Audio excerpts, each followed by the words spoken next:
Excellencies, dear friends, I want to start with some appreciation for the marvel-inspired of this panel, Europeans Assemble. And we're getting there, dusting off our capes, pulling up our boots, revving up our engines. Europeans also know what this fight is for. Not only our excellent living standards, health and happiness, but lessons we have learned from our own history. Contrary to what some may say, woke, decadent Europe is not facing civilizational erasure. In fact, people still want to join our club, and not just fellow Europeans. When I was in Canada last year, I was told that over 40% of Canadians have an interest in joining the European Union. So the waiting list is quite long. I just hope that those who have been waiting for quite some time would not have to wait for longer. As the polls show, those who are already members want their union to take a stronger role in the world, to defend our values, to take care of our people, and to push humanity forwards. As President Macron said in Davos, Europe is sometimes too slow, for sure, and needs to be reformed, for sure. But we absolutely know what we are and what we stand for. I agree that there is an urgent need to reclaim European agency. 3 priorities. First, Europe's defense. This starts in Ukraine, but we know that Russia's endgame is not Donbas. Beyond Ukraine, Russia already seeks to cripple economies through cyber attacks, disrupt satellites, sabotage undersea cables, fracture alliances with disinformation, coerce countries by weaponizing oil and gas. And of course, there is also the nuclear threat. To respond to these challenges in a coherent and systematic way, I'm working closely with Ursula von der Leyen on a new European security strategy. This strategy will address all dimensions of European security, from hard security and defense to economic security and preparedness. Because in today's world, security is indivisible. But let's be clear-eyed about Russia. Russia is no superpower. After more than a decade of a conflict, including 4 years of full-scale war in Ukraine, Russia has barely advanced beyond the 2014 lines. And the cost? 1.2 million casualties. Today, Russia is broken. Its economy is in shreds, it is disconnected from the European energy markets, and its own citizens are fleeing. In fact, the greatest threat Russia presents right now is that it gains more at the negotiation table than it has achieved on the battlefield. And on the topic of negotiations, what matters more than having a seat at the table is knowing what to ask when you are sitting there.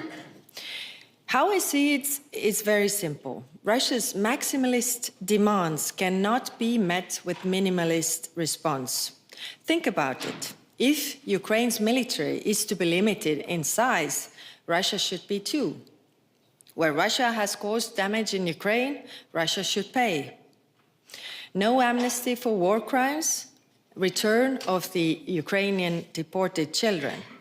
This is really the very least Russia should agree if peace is Russia's goal.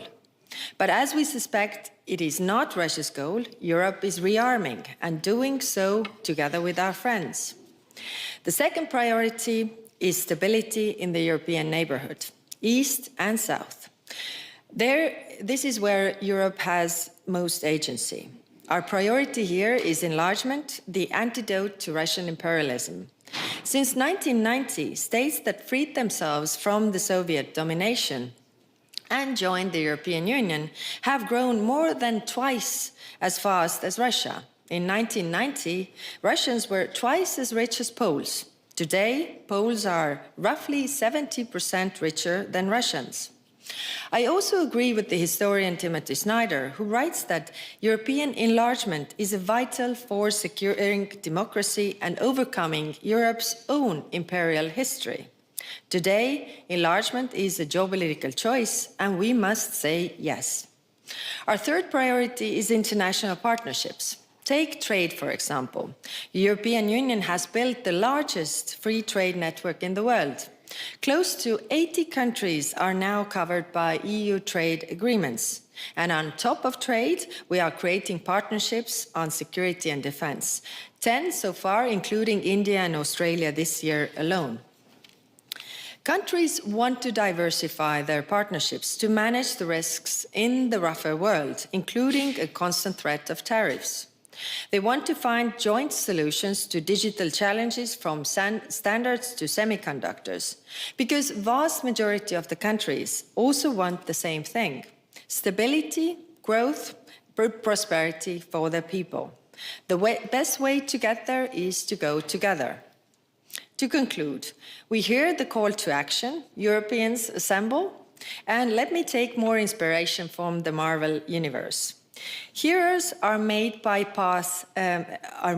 the paths they choose, not the powers that they are graced with. Europe's path is clear: defend Europe, secure our neighborhood, and build partnerships across the globe. Thank you.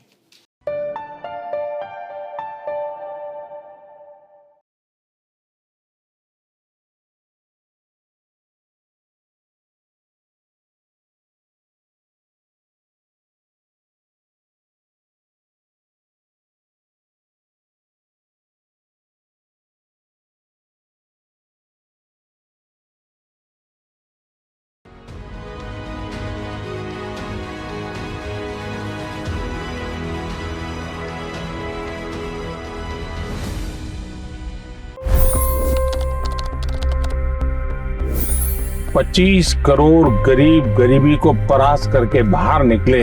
For the good of our nation, let's work together and let's truly make America great again.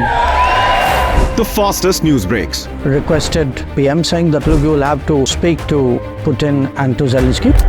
The biggest news makers. The relationship with India is probably the most important bilateral relationship the US will have for the rest of this century.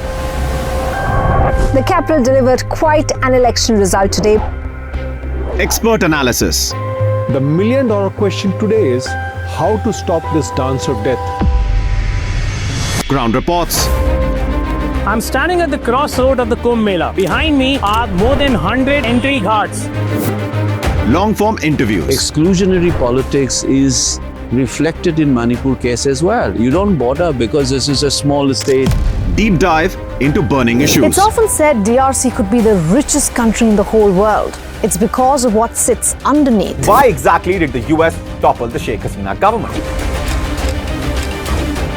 HD videos.